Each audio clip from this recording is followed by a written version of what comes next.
सभी को प्रणाम। ओम काली, सभी को नमस्कार। जितने भी नए सब्सक्राइबर हैं उन सब का दिल से आभार। और आप सभी से माफ़ी चाहूँगी। मेरी कोई भी वीडियो सही से और पूरी नहीं है। कुछ प्रॉब्लम्स ऐसे हैं, मैं कुछ बोलना चाहती हूँ, कुछ बोलने जाती हूँ तो फिर बीच में बंद हो जाती है। एट लास्ट मेरे पास कुछ रहता नहीं तो मैं वही वीडियो डाल देती हूँ, क्योंकि मुझे पता है कोई देखता है ही नहीं और जो भी है तो इसलिए नहीं करती। लेकिन फिर भी आज कुछ सोचा मैंने कि नहीं, कुछ वीडियो मुझे कंटिन्यू करना चाहिए और सही से, मतलब चलिए खैर ठीक है। आज मैं आप लोगों से यही बोलना चाहूँगी कि देखिए, उस दिन बोल रहे थे तो पूरी बात मेरी हो नहीं पाई थी, लेकिन ठीक है फिर से, कि जब कुछ चीज़ें ऐसी होती हैं घर में कि कोई डेथ किया, कोई कुछ किया, सूतक लग गया, तो हम उस बीच में कैसे कैसे और क्या करें, सब कुछ करते हैं, पूजा वगैरह नहीं करते हैं, ये सारी चीज़ें था ना कि लेकिन हमें हल्दी, कढ़ाई, तेल ये सब बचा के रखना चाहिए, इसमें नहीं करना चाहिए। कोई ब्लड रिलेशन में, मतलब ब्लड रिलेशन मीन्स रिलेशन दूसरा हो गया, अपने जो पटीदार के लोग होते हैं, अपने मीन्स अपने ब्लड के लोग, भाई वगैरह, चाचा वगैरह जो भी होते हैं, इनके रिलेशन के जो हुए, दूर भी अगर कोई है तब भी उसमें हमें ये चीज़ करना चाहिए।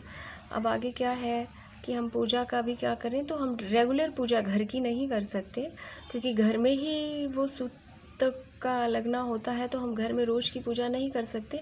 लेकिन भगवान का मंदिर हम सुना भी नहीं रख सकते, क्योंकि हम खाली पेट तो कभी नहीं सोते ना। हम अपना अगर खाते हैं तो भगवान को भी थोड़ा बहुत। वैसे हमें हर चीज़ का ज्ञान शास्त्र से लेना चाहिए, और शास्त्र का ज्ञान देने वाला सिर्फ कोई ब्राह्मण और पंडित ही हो सकता, अपना गुरु ही हो सकता है। इसलिए हर किसी की बात ना सुन करके सिर्फ गुरु से ही सलाह लेकर के हमें कोई भी काम करना उचित होता है। अब घर की पूजा, बाहर का तेल, जैसे किचन का तेल वगैरह ले करके हम दीपक तो जला ही सकते हैं। घर मंदिर में नहीं जा सकते, उसमें पर्दा लगा देना चाहिए। पहले ही हम पूजा करने से पहले जब छोड़ते हैं तो हमें पर्दा लगा के रखना चाहिए। मंदिर का दर्शन किसी को भी नहीं करना चाहिए। अपने घर के अलावा किचन और मंदिर, ये दोनों बहुत गुप्त रहने चाहिए। अब जूठा तेल जलाना चाहिए, जूठा दीपक, क्योंकि अशुद्धता चलता है तो इसमें अशुद्ध दीपक जला देना चाहिए, बहुत शुद्धता से नहीं। 40 दिन का परहेज होता है, और मेरे साथ एक बार कुछ ऐसा हुआ था, फिर से तब से तो मैं नहीं करती। अब बोलना हमको क्या है कि जैसे इस बीच एकादशी का व्रत होता है ना, अभी देव शयनी एकादशी है, इसमें चातुर्मास लगने वाला है, भगवान शयन निद्रा में जा रहे हैं, तो सब अपना कार्यभार भगवान शिव को दे के जा रहे हैं।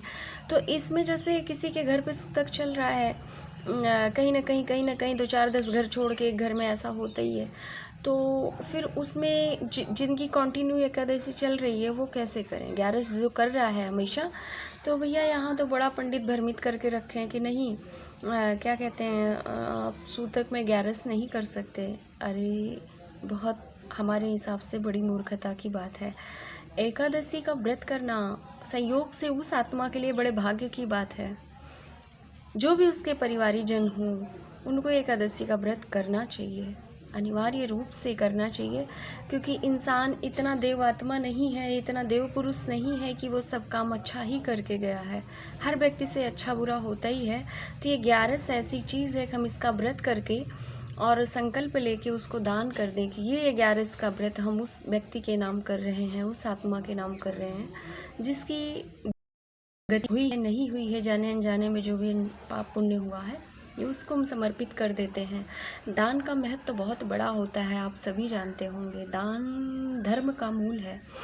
तो इस 11 का दान करने से, मतलब एक ही 11 का हम दान करेंगे ना, पूरा तो हम खुद ही करते हैं, सारे 12 महीने के करते हैं। एक पितरपक्ष की एकादशी अपने पितरों के नाम पे कर देनी चाहिए।